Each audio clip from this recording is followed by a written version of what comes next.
नमस्कार, आप देख रहे हैं उज्जवल जम्मू न्यूज़ और मैं हूं अस्मिता। आज हमारे साथ बातचीत करने के लिए जुड़ गए हैं सुनील डिम्पल जी, जो कि प्रेसिडेंट है mission statehood Jammu and Kashmir के। तो सबसे पहले सुनील जी, आपका बहुत बहुत स्वागत है उज्जवल जम्मू न्यूज़ में। शुक्रिया अस्मिता। कहिए आज कहाँ से आप अपना सवालों का पटारा खोलना चाहती हैं और कहाँ से शुरू करें?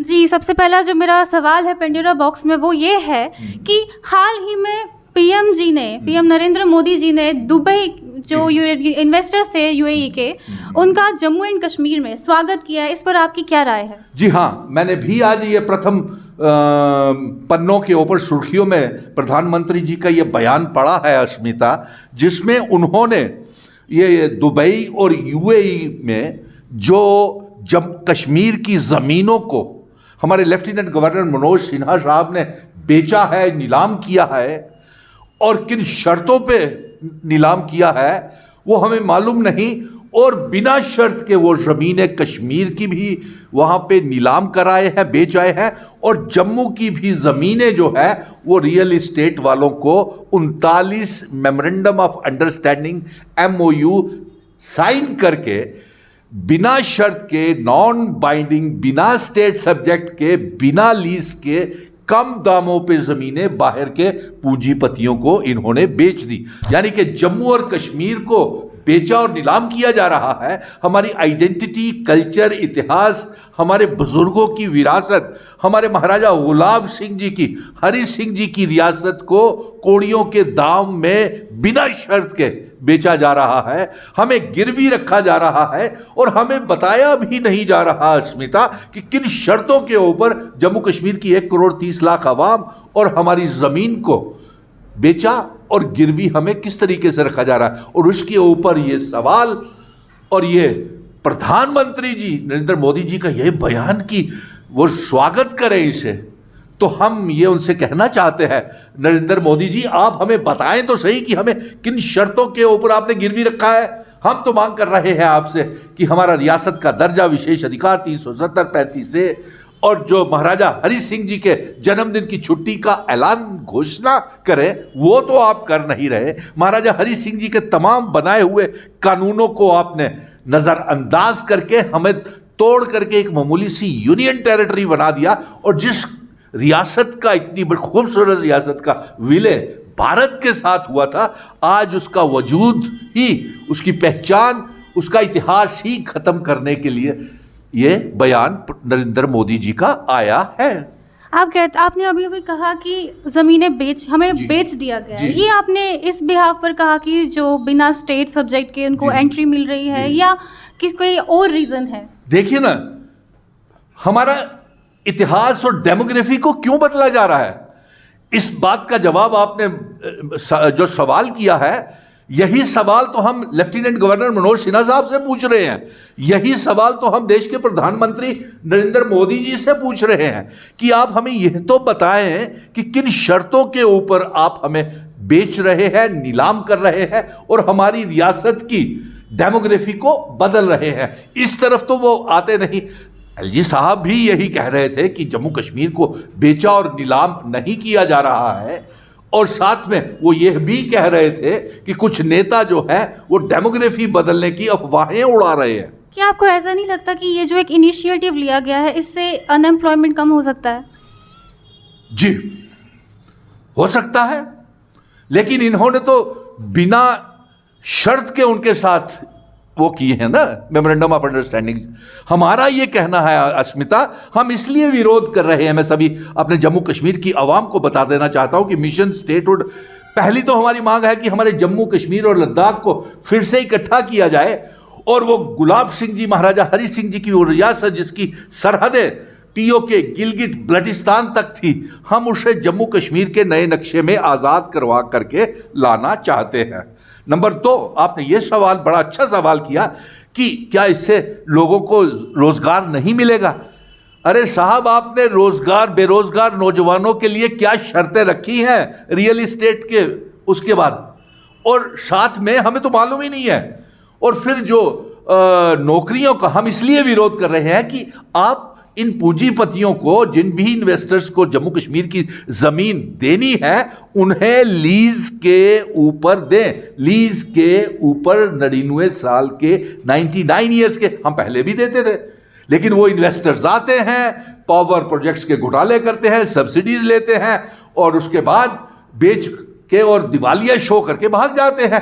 अब जो दुबई से, जिसका स्वागत प्रधानमंत्री मोदी जी आप कर रहे हैं, क्या मालूम कि वो जो उन शेखों के और उनके कनेक्शंस जो हैं आईएसआई के साथ हैं या हवाला के साथ है, किसके साथ है, वो तो अब आगे ही जम्मू कश्मीर हमारा डिस्टर्ब्ड और सिक्योरिटी प्रॉब्लम है। आज आप हर रोज हमें गुमराह करते रहते हैं। देखिए अश्मिता, तेरी जानकारी के लिए मैं अपने दर्शकों को बता दूं कि देश के प्रधानमंत्री जम्मू कश्मीर के दौरे के ऊपर आ रहे हैं और उनके साथ हमारे होम मिनिस्टर अमित शाह जी भी 19 मार्च के लगभग करीब सीआरपीएफ के रेजिंग डे के ऊपर जम्मू में आ रहे हैं।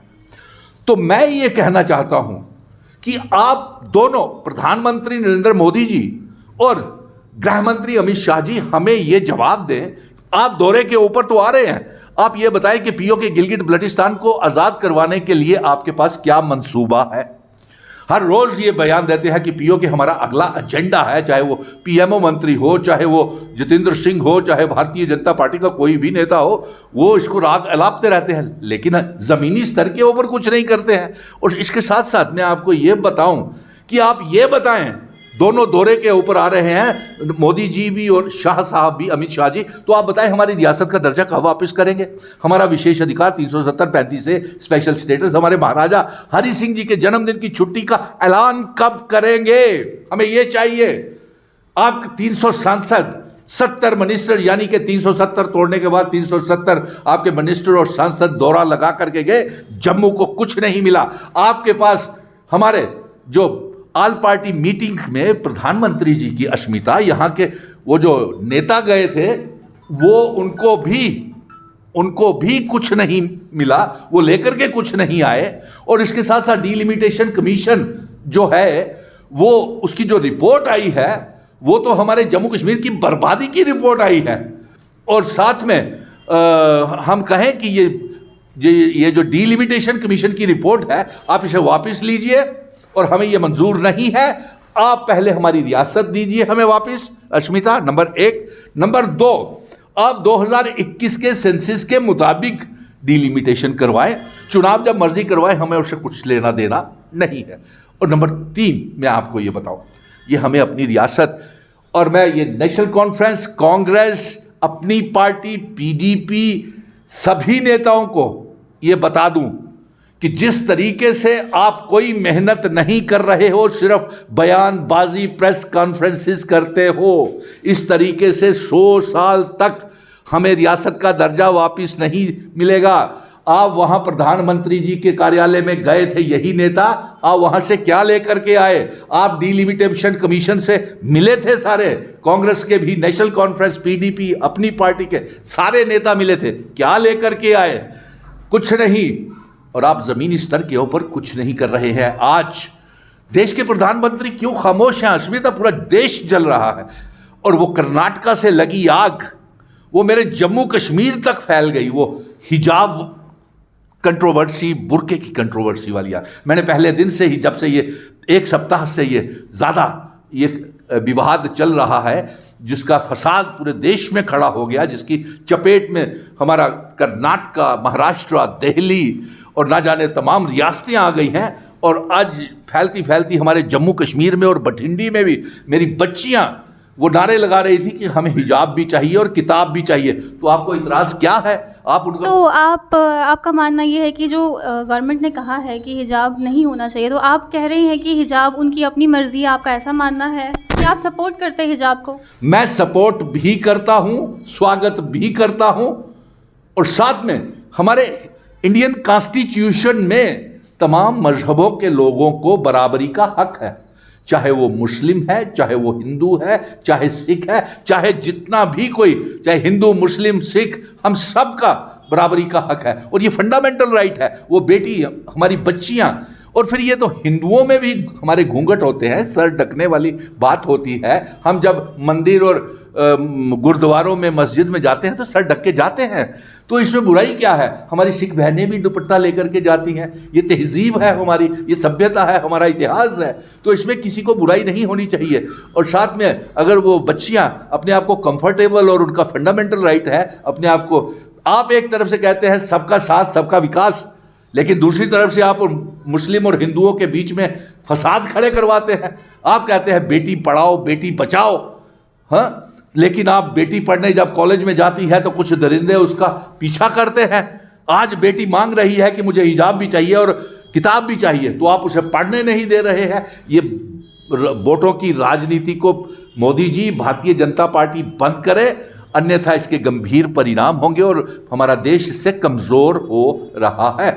और आखिर में मैं यही कहूँगा कि हमारे जम्मू कश्मीर को नीलाम नहीं किया जाए, ये जम्मू कश्मीर को बेच रहे हैं।